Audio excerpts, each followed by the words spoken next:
Okay, welcome everybody, and thank you for coming to our monthly COVID-19 meetup and check-in. My name is Amelia, and I'm glad to see so many of you here. I feel like it's been a while since we've gotten together. Um, for today's agenda, we're first going to do our 3 deep breaths, and then we have a variety of just kind of open discussion topics. These were things that me or other state library staff or librarians had reached out to me about. So I figured I'd pose them to the group and see what kinds of conversations we have around this. So talking about face-to-face programming and also virtual programming. Talking about COVID positive patrons, if I can talk, and what to do in that hypothetical situation if someone with a positive COVID test comes in.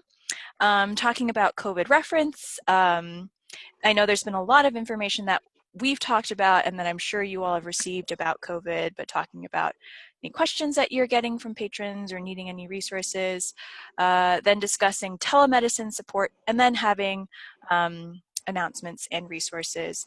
And of course, at any point in time, if you have questions or other topics that you'd like to bring up, please do feel free to do so, either in the chat box or just by unmuting yourself as well.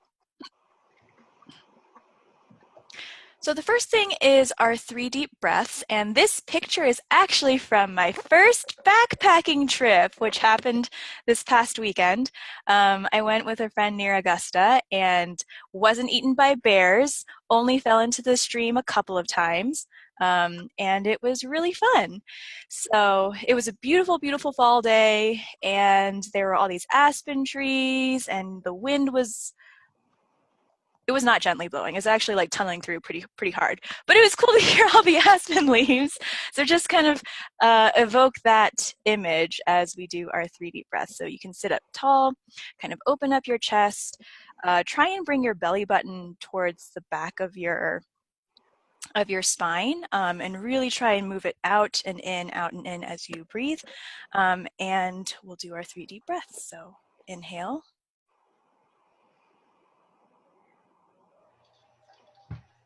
Exhale.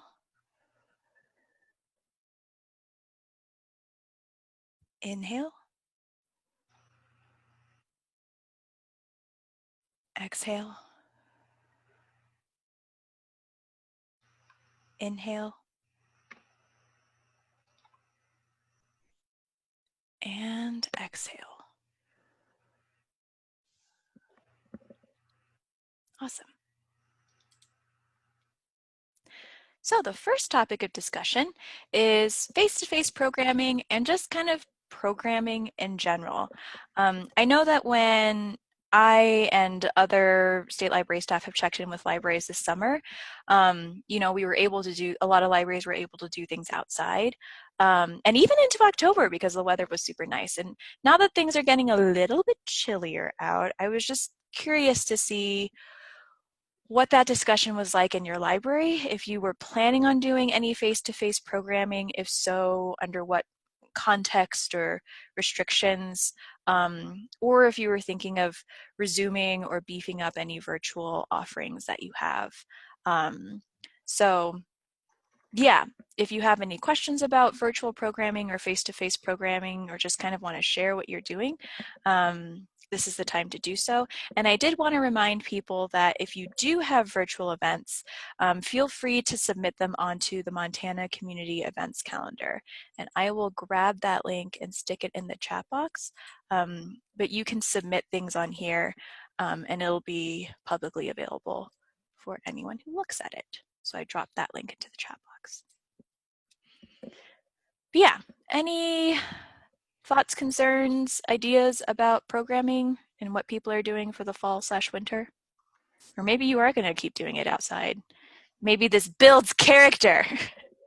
Connie says, we'll continue to only have virtual programming. In fact, we may suspend in-person computer services. Oh, okay. That's good to know. Thanks, Connie, for sharing. Yes, Flathead is a hotspot.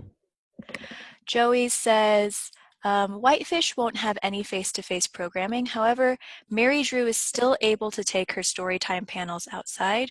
She has also put the panels up in the kiddie park. That's great. Beth says in Bozeman, only virtual. We ended outdoor programs in early October. And for the libraries that are doing virtual, are you planning on trying to have the same amount of programs as your summer ones and just moving them virtually, and trying to still have quite a variety, or maybe just starting out with a couple? Beth says we have one walking book club scheduled for October left, and then staying virtual for the future. Cindy says Plains is collaborating with Plains School so the kids can use Overdrive and Libby. Oh, that's great. Suzanne says Billings Public is closing again starting tomorrow, will be open only for curbside. And Suzanne, is that because of a COVID positive in the library or just because of the amount of I believe it's because of the county, because because of the we're county? like well over the well over the top. So Okay, great. Thanks, Suzanne. Connie says the same or less programming. We're focusing more on impactful community partnerships, which is a really, really great idea. Sydney Richland County Library says we are continuing virtual programming until the end of 2020. Beth says tonight is a ballot initiative forum via Zoom. Oh yeah, Beth, I saw that you sent something out on Wired about that. And hello, Starla. You're not late. You're completely on time. Whenever you show up is when you're on time. Any virtual programs that people are excited about or have new ideas or have gotten really good responses from patrons on? Anecdotally, I've had a couple of libraries who've said that their virtual story times have actually worked out really well. And the more they've done it, the more they've gotten a pretty regular group of kids who participate. And it's been working really well for them.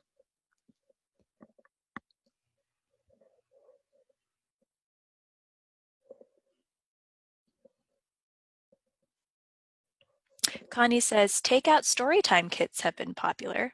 Oh, that's great. And are these just kind of bundles that people can take home and do a little activity with them, I'm guessing? Yes, so there are kind of the three age ranges in the youth services department, the littlest ones, the 3 to 5 year olds, and then the middle age. And then we also have one a month that are teen takeout ideas. So yeah, little bundles, either in paper bags or other things. Awesome. Plastic bags or things like that. Thanks, Connie. And Starla says, I'm going to try to get my book group started back up with Zoom. Awesome. That sounds great.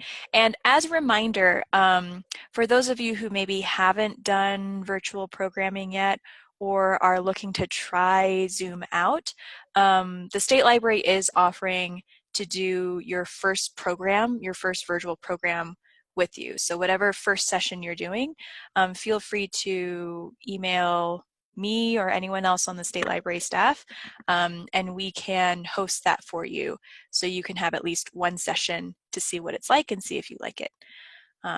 Just make sure you give us enough time before your event so that we can make sure our schedule is available. Rachel says, we are continuing to do Storytime virtually and some sporadic virtual book clubs. Personally, I am struggling with fatigue from all that is going on, so I'm not pushing too much at the moment. And that's a very good point, Rachel. I think you're not alone in feeling that. Joey says, we have activity kits that children can take home. We are also trying to come up with a way to bring the story hour panels inside the library while observing the CDC requirements. And then Trudy says, our book club hasn't wanted to meet virtual and will try a distance meeting at the end of October, as long as we're still open then.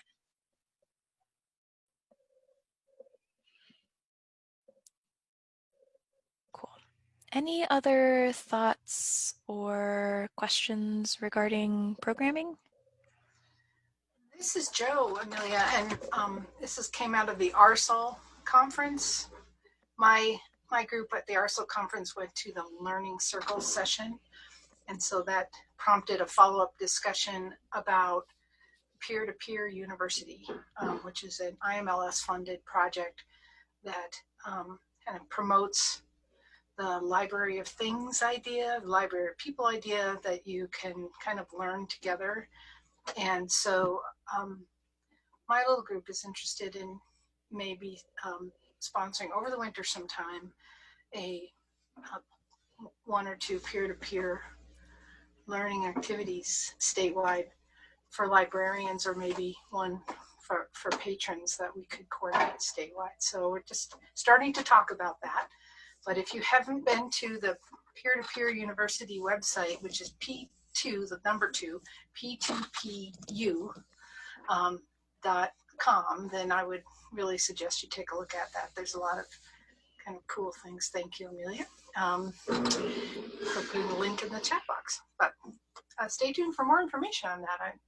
Nothing's going to happen real soon. We're looking at something maybe in the deep, dark part of winter that might just be a really fun thing to get going statewide. Perfect. Thanks, Joe. And then there was a question from the Sydney Richland County Library. What is the status of ILL? Is anything open? We had assumed it was all shut down, but just want to make sure. And is this a Kara question? Maybe? Actually, this is Nancy from Wesworth, and I can say people are still asking for interlibrary loans. You can go in and request books. I'm getting requests. You're just kind of playing hit and miss as far as, say, I want to do an interlibrary loan and to find one. I can put all these libraries in. I know some of them are open, and whether some of them we're going to do an interlibrary loan, some will, some won't. So it's just kind of a hit and miss type thing, whether something, put it in, whether somebody will loan it to you or not, I don't know. But I know I'm getting requests. Mm-hmm. Great, thanks, Nancy. And Starla says, I've been having success with ILL. I'm keeping the requests in state and neighboring states. And Joey says that we are still offering ILL service. Beth also says ILL is being offered in Bozeman, and curbside service is available for pickup. Nancy says we've been doing ILL for a while, so bar away. And Rachel says we are also having good luck with ILL and Havre. So ILL sounds like it's going great. Awesome. Thanks everybody for sharing. Let's go ahead and move on to the next topic, but again, feel free to circle back to this if there's something else that occurs to you later on and you'd like to discuss this. So the next topic is COVID positive patrons. And this is, so we've seen a couple of libraries in which there has been a confirmed COVID case in the library. Either, I think in the Billings library case, there was an IT person who wasn't necessarily a staff member of the library, but was a city employee and had been in the library for an extended period of time. And so Billings closed because of that. Stillwater, we saw, just opened up after being quarantined because of, I think, a staff person who was COVID positive. And so I think we've discussed if staff are positive, but in terms of patrons, that's a little bit trickier because you know, I think sometimes the ways in which that information might come forth is maybe by word of mouth, which is not necessarily the most reliable information source. And so, yeah, just kind of thinking about if any library has encountered this yet, in which you do know someone who's been COVID positive and should be self-isolating, but they're not. Or, yeah, just kind of, not to say that there's like one right answer or that there's even an answer, but, you know, just thinking about what you would do in that situation, I suppose. Jennifer says, I saw today that Great Falls was closing. Yes, and that was kind of discussed a little bit before we started the recording, that Great Falls is closing for a couple of weeks. And then Sydney Richland County Library said, we are interested to hear what people have to say. We had a fellow county employee who was under quarantine and utilized the library for curbside on her way to get groceries, which sort of defeats the purpose of quarantine. Yeah. And I mean, I'm glad that she at least didn't, it sounds like she didn't come into the library, which is good. But, you know, quarantining, I guess, has different definitions for different people. And, you know, kind of like with masks, you can't necessarily force somebody to quarantine. And I know that a lot of libraries are still, you know, you can't come in without a mask, and we still offer curbside, et cetera, et cetera. But it's also hard when people, you know, you're not required to disclose your test status to go into a place of business or to go into the library. So yeah, just wondering if anyone has encountered this situation, if you thought about it at all, if you've had a word of mouth situation where. This is Connie. Oh yeah, go ahead. Sorry, I missed part of that because someone called and I didn't have it on Do Not Disturb. But, That's fine. so if this example or if this is off base, please let me know. But we recently had someone call and say they tested positive for COVID. Can they get curbside? So we said that's fine. Mm-hmm. Then a few days later, or even the next day maybe, the person came into the library wearing a mask. Oh, okay. Well, at least they were wearing a mask. Yeah. And staff, by the time I heard about it, it was about a week later, and staff were just like, we're just going to give this person a wide berth. But I called the health department and asked them, and because he had already disclosed his status to us, we were well within our rights and expectations to ask him when his isolation period was up and have a conversation with him about that. So it wasn't, I didn't give the name to the health department or anything like that, but they were able to say that it was fine to discuss it with him. So I called him and I asked him when his isolation period was over, and he said, it had already been done, which gave everyone a sigh of relief. But that's good. That's really good. So the person who came into the library, his quarantine was already over with, you're saying?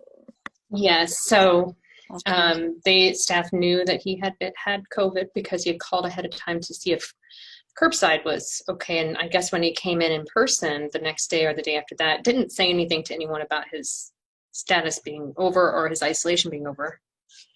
And they felt uncomfortable talking to him about it. Mm-hmm.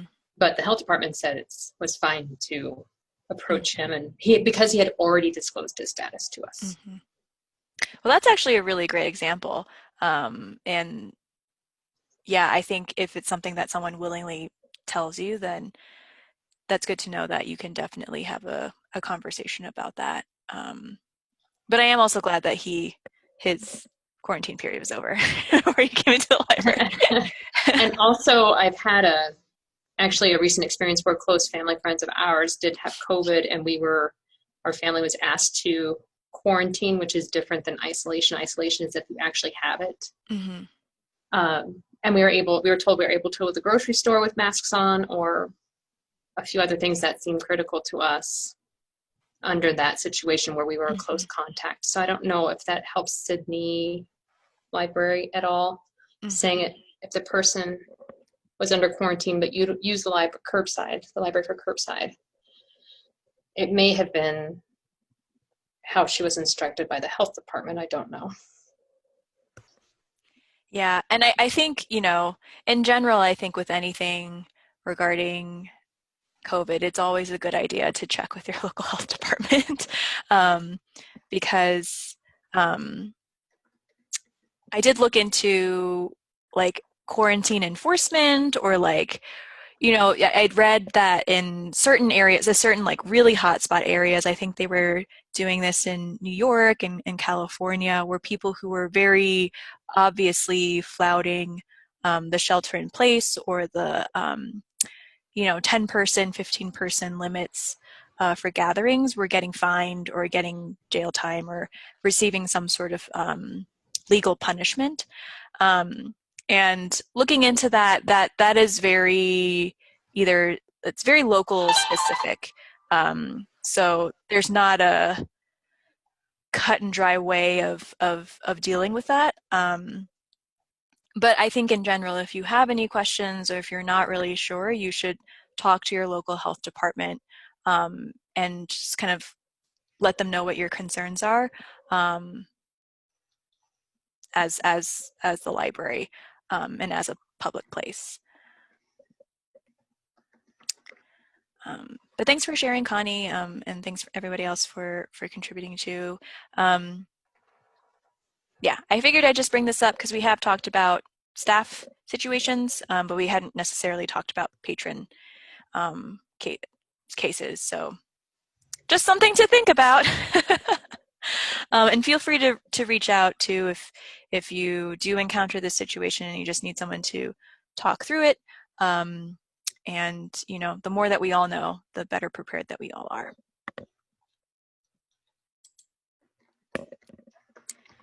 Okay, so the next topic is about general COVID reference. And this one I put on here because I don't know if you all saw, but the National Network of Libraries of Medicine, NNLM, they've always had a grant program.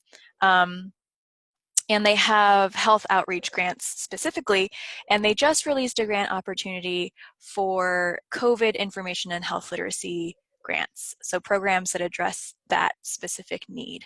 I believe the grant provides up to $15,000 for a program that a library is doing.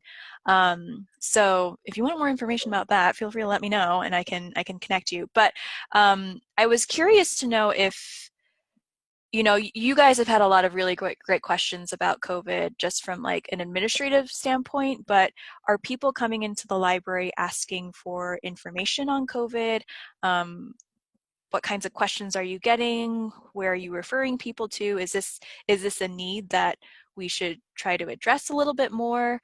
Because I think right now a lot of my research has been on providing information to you all as program administrators and librarians, and not necessarily on like patron focused information. So I wanted to see if you all had opinions on this and if this was something that was needed or maybe not. This is Connie again. I have a question if something we're working on would fall within this category. I'm not sure. It's more because it's more about hyperlocal response, but we were asked by the health department to put together information sharing thing. We use LibGuides that we could update weekly with service changes to the multitude of different service providers we have, where things are just changing so fast that they can't even update their websites. Mm-hmm. So things like food banks and what churches are giving foods or diapers, or diapers or flu shots, for example. Mm-hmm. So I don't know if would this fall under that category? It could if you thought of things that you could spend money on. Well, I wouldn't mind if someone else paid for LibGuides, honestly. Yeah, Connie, why don't I'll connect with you outside of this webinar, and I can send you the link, and we can take a look at it. But I think, you know, that's definitely localized to Kalispell, but I think that is the kind of information that outreach that they're looking to support. So yeah, I'll be in contact with you. And Beth says it's a chicken and egg thing. I do not get a lot of questions presently. Maybe if we had a web page dedicated to it, we might get more questions.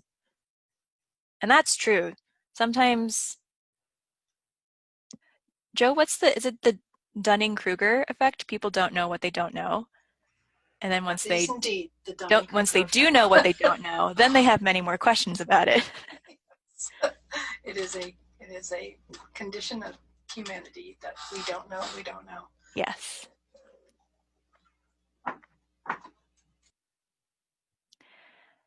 Any other thoughts on this, or any other projects that people are working on? I will say that this specific grant that I'm thinking of, the deadline is kind of soon. I think you have to submit a statement of intent by the 16th and the application's due on the 30th. But NNLM has been working a lot with COVID response and information, and so I wouldn't be surprised if there would be future grants available. So if this is something that is a need, then, just something to keep in mind. Joey says, not many questions here in Whitefish. We do have information in the foyer for patrons to pick up, which is great. And Joey, is that stuff from your local health department, I'm guessing? Or is it stuff that you've created in-house?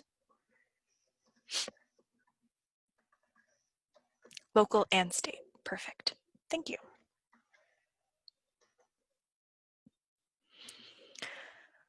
Okay. We'll go ahead and move on, but feel free to let me know, reach out individually, and let me know if this is something you're interested in or something that you do see a need for. And I'd be happy to talk more with you about this. Okay, the next topic is, so this was something that actually Michelle from Ronan had shared, where a patron of hers was looking to do their telemedicine appointment with their doctor. And so it sounds like there's a specific program or application that is used to deliver telemedicine. And so Michelle was able to install that application on their computer, and then they put the computer into a private location, and this patron met with their doctor and received their medical help, and it was great. And then the patron's doctor was like, how are you doing this? Can I talk to whoever organized this? And talked to Michelle and was like, this is really, really cool. Can I have other people come to the library because they've had difficulty getting access to a computer or to this application? So now this is a service that the Ronan Library is providing, where people can come in and have their telemedicine appointments in a private space in the library. So again, we were curious to see if any other libraries were providing this, if there were any inquiries from patrons interested in doing this at the library, and if there was any interest in this as well.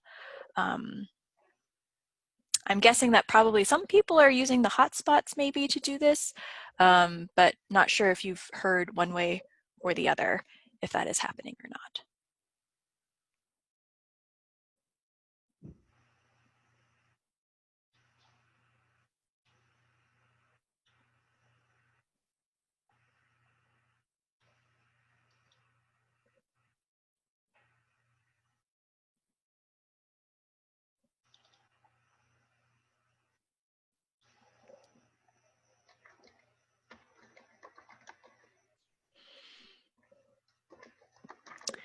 Let's see, in the chat box, Connie says, I wonder if we can install it on the devices we check out. Again, we will need to decrease any chance to linger in the library because of aerosols and the amount of community spread here.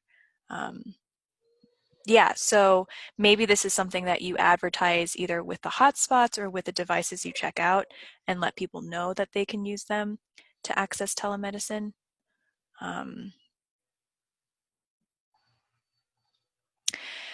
And Connie asked, what is the app? And I don't know, but I can try and find more information about it. I actually don't know very much about telemedicine. So I wasn't even aware that it was an app that you needed. Oh, Jennifer says it depends on the doctor's office. Oh, interesting.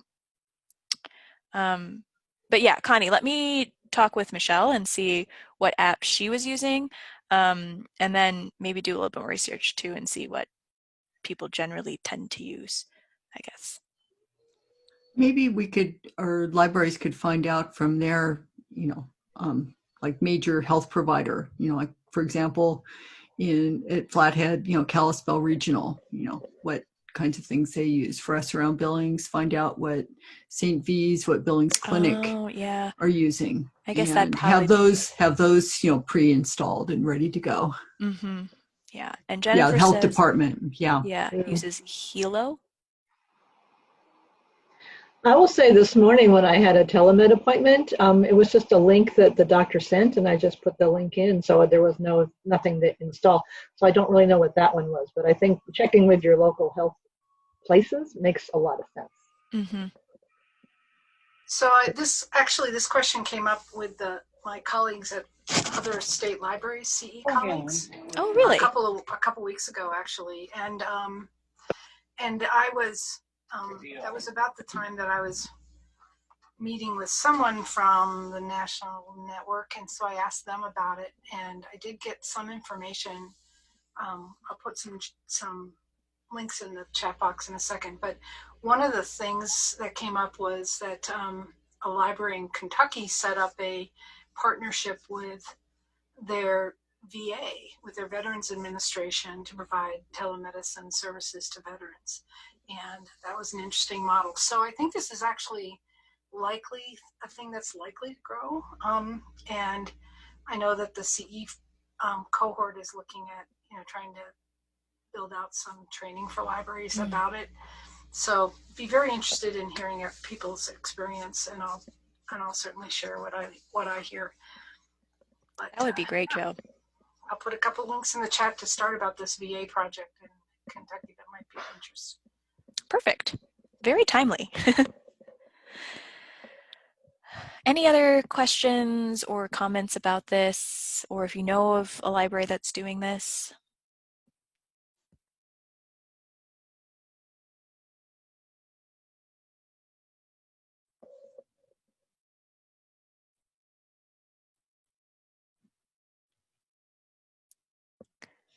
Okay. Well, again, feel free to reach out via email, phone, let me know if this is something you're interested in, or if you just like to be kept in the loop and told about how this develops. So next thing is just talking about some announcements and resources. Again, we're doing these COVID meetups once a month now. So the next one will be on Tuesday, November 10th from 3 to 4 p.m. If we do need to do this more often, like if the situation changes, please let me know, and we can always make it more frequent or less frequent, whatever fits y'all's needs most. But for now, it'll be on November 10th from 3 to 4 p.m. And I'll send out a reminder beforehand again. Another reminder that Fall Workshops is happening November 17th through 18th. You can register in Aspen if you have any questions about Fall Workshops. Jo Flick is on the line, so you can feel free to ask her. But all the sessions are available now in Aspen, so you can take a look and choose which ones you would like to attend. Jo, did you have anything you wanted to mention? Just don't register for two at the same time, because there are concurrent sessions, so be careful of that. Yes. And here's the thing: if you have like a couple of people from your library that are planning to, you work together all the time, so you're comfortable sitting together and attending, that you're welcome to do that. There are limits for each session because these are longer sessions, or 2 or 3 hours, and they're intended to be very interactive and engaging. Like you'll have things to do and think about and write down and to interact and share. So we're keeping the registrations pretty low. And so just you won't find any Zoom links in the webinar right now, because we want to try to make sure that everybody who wants to get registered gets registered first, and then we'll get the Zoom links out to you for your sessions. Awesome. Thanks, Jo. Thanks, Amelia. Yeah. And then I just dropped 2 links into the chat box. One of them is the Sharing Monday resources thread in the MSL Community Forum. And then the other one is the 2020 Summer Reading Report. So if you've seen on Wired, I've been sending out just a weekly roundup of resources on, I try to do it on Monday. Sometimes it's on Tuesday. Today it was on Tuesday. And so I thought it might be helpful to have a record of those things in case people lose the email or kind of want to go back and look. So I'm putting everything, I'm sending it through Wired, but I'm also putting it on this thread in the MSL Community Forum. So if you want to look back and see something from a previous email, you can find that in there. And then also there is the 2020 Summer Reading Report. This is a story map for the summer reading program, so you can see how things went. And you know, it was a kind of different summer than most, but there were still a lot of really great things that people did, and people seemed to really have a good time still with their summer reading programs. So yeah, feel free to take a look at that. That is publicly available, so you can feel free to share it with whomever, put it on your website, share it with your board, whatever you would like to do. I included the Imagine Your Story artwork, so it's nice and pretty too. But just to show that, like, even in ridiculous circumstances, Montana librarians get stuff done, and had a really successful summer reading program in spite of, you know, all forces conspiring against them. So please do feel free to share that out, and let me know if you have any questions. You're welcome, Jennifer. And let's see, that is it for today's agenda. I figure we can open it up at this point for general questions and discussion. Oh, Nancy, I think you had actually had a really good question beforehand about what deep cleaning means for a library, especially libraries that have had to close because of COVID cases on their staff, such as Billings or Stillwater. Whether there's like standards for what deep cleaning means, or if it's just whatever the local health department says, and if people are doing that in-house or having to hire somebody. So if anyone has information on that, feel free to share. Otherwise, I might have to do some digging and seeing what's out there. Well, I thought Susie was on. Susie, what's Great Falls doing for their deep cleaning? Oh. If you would want to share. Well, I am also staffing the phone, so if I jump off all of a sudden in mid sentence, that's why. They're not really talking to us about deep cleaning because our person, the last time she was in the library was a week ago. So, you know, it takes so long to get the test result that anything that she had touched that she possibly would have infected, the virus is probably dead by now. Mm-hmm. And so they're referencing, they gave us some wording to use in our press releases and stuff that refers to cleaning. But it's really mostly about the contact tracing and making sure nobody else on staff is infected. Mm-hmm. Susie, a question from Connie. Did the health department ask you to close? They did not ask us to close. I made that choice because they were supportive of us closing, but they would not have required us to close. I made that choice just because the person who tested positive, unfortunately, was pretty convinced that she just had a cold.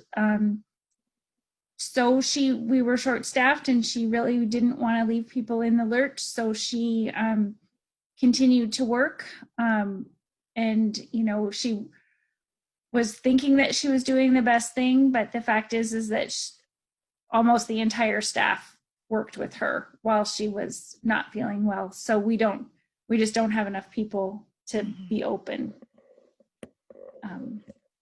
Because I advised everybody to get tested, and I'm quarantining.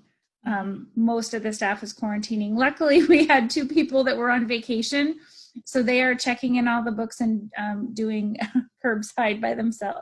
One person right now, one person today, and then later in the week we'll get a second.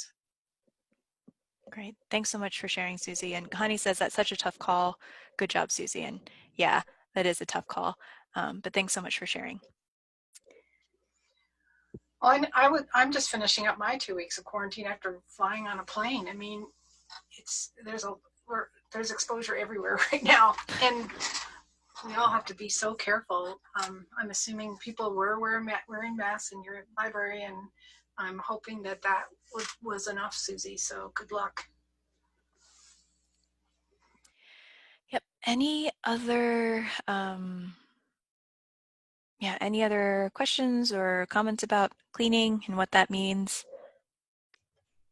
Well, I was just going to say, this is Suzanne again. I was just going to say, one of the reasons I shared the news about Billings Public is that, with the numbers as high as they are in the state, Yellowstone County is the first one that I know of to roll back from phase 2 to like roughly phase 1, although they're being really careful about what they're closing down. But I could foresee this happening in other counties. So I kind of wanted to do a heads up that, like I said, we're way over the top as far as our caseload goes, and our hospitals are filled and all that. But I notice there's a number of you that aren't too far behind us.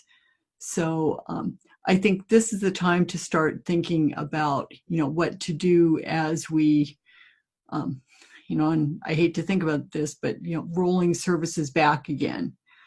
How we can continue to provide some kind of services. That's why the virtual program is so important, the curbside for doing that, but dealing with that kind of PR and, just what we can do to help our communities as much as we can as, like Jennifer said, rolling back the restaurants to 25%. And so, like I say, we're the first. I don't think we're going to be the last. So Yeah. The Flathead Health Board is talking about it on Thursday. Okay. Same restrictions. Yeah. And I bet other health departments are talking about it as well.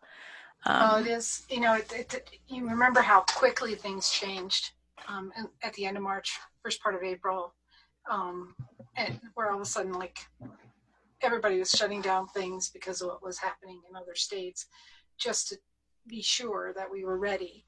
And I think healthcare organizations or hospitals and clinics are a lot more ready, but things can still really change really fast. So I think that's a really good point, Suzanne, is that, make sure you know how to contact everybody in your library if something happens, that you can make sure that, they're not, they're taking really quick precautions if there is an exposure, that they can, keep their family safe and not come into the library, and keep encouraging people. Susie's point is, one of her staff was very, very well intentioned, and we just have to keep reminding people, got a sniffle, stay home. Don't be brave. This is not a time to be brave. So. Yeah, and Suzanne, I didn't know that things had started to roll back in Billings. So yeah, definitely something for people to start considering. And yeah, I think we had started a list back when we first closed down of things that libraries had done and what was helpful and what they wished they had done in retrospect. And so maybe it's time to dig that list out and send it out again in case, that's what happens later on. And you may want to start scheduling meetings a little closer to, or be prepared to, Amelia, if things start ramping up I think again. so. Yeah. Yeah, because it goes from, 50 a day to 100 a day to 400 a day, like fast. Yeah. When it does it. So that's true. All right. Thank you all so much for sharing. And I had to jump off and I'm back on. I'm sorry for abandoning in the middle there, but did somebody have another question? Or no, I think, I'm not sure when you jumped off, but Suzanne had just talked about how Billings was actually starting to roll things back to phase 1. Right. And although they're being a little bit more deliberate about what they're closing and how they're closing it. And so we were just talking about, Billings probably won't be the first or the last. Well, they are the first, but they won't be the last county to do that with the way things are going. And so, maybe it's not a question of if, but a question of when we all might have to reduce services or close things down or reduce capacity. And re-looking at those discussions from when we first closed down in March and April to see how we can do it better this time if we have to do it again. Okay. I do have one other question. Yeah. We're being threatened with a lawsuit for requiring masks. Has anybody else run into something like that? Ooh, not that I've heard. It's the library specifically that's being threatened with a lawsuit. Right. We kicked a lady out for she refused to wear a mask. So I said, well, we're not going to serve you then.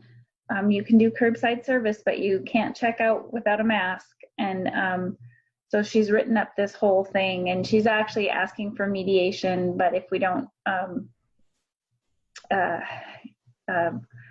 talk to them, so I'm consulting with the city attorney and all the things. But I'm just wondering if anybody else has experienced anything like that. Mm-hmm. Connie says in the chat, yeah, they've had the threat, but nothing serious. Yeah. I thought somebody a long time ago said something about the fact, and because the governor and because it's such a medical threat, that's not exactly what they said, that we can, without fear of repercussions, require the mask, because the governor has said we have to have masks.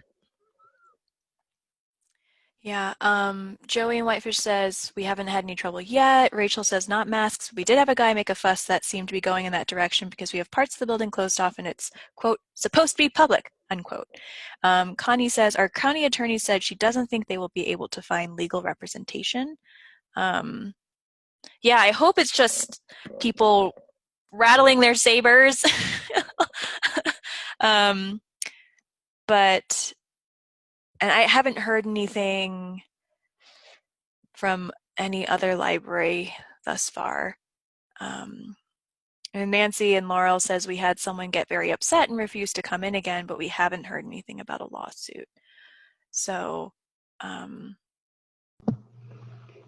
yes. It looks like she thinks she's going to be pro se, like she's going to fill out the forms herself. So, and it's just, I know we'll win. It's just, it's a lot of work. So, okay.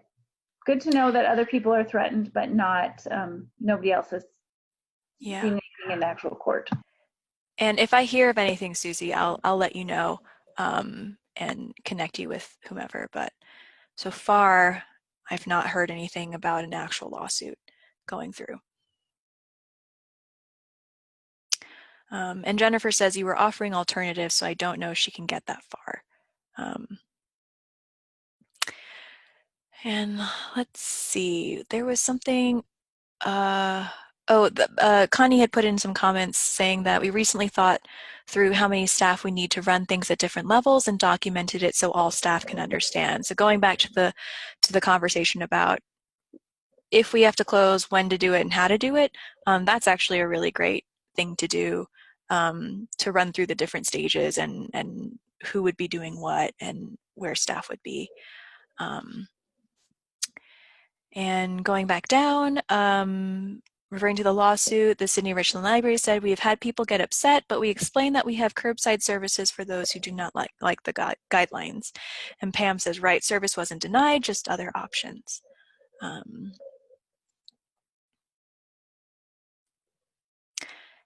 Any other questions or comments? Should we go ahead and schedule another meetup in 2 weeks instead of in a month? Would that be more helpful? Or should we keep it at a month from now? Oh, Connie says yes, please. Yes, please.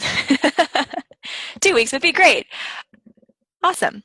Yes, things are changing so fast. So I will look at the date. It will definitely be on a Tuesday. It'll be the Tuesday 2 weeks from now. I don't know what that date is off the top of my head, but I will put that in Aspen and I will, 10/27. Thanks, Kara. So I will schedule it for then and we'll meet up again at that point. Hopefully things won't have changed too much by then. But yeah, thank you all so much for coming. I'll send out another reminder email before the meeting on 10/27, also with a preview of the agenda. But again, please do reach out with any questions that you have before then, or bring them up at the COVID meetup on the 27th as well. So I'm going to go ahead and stop the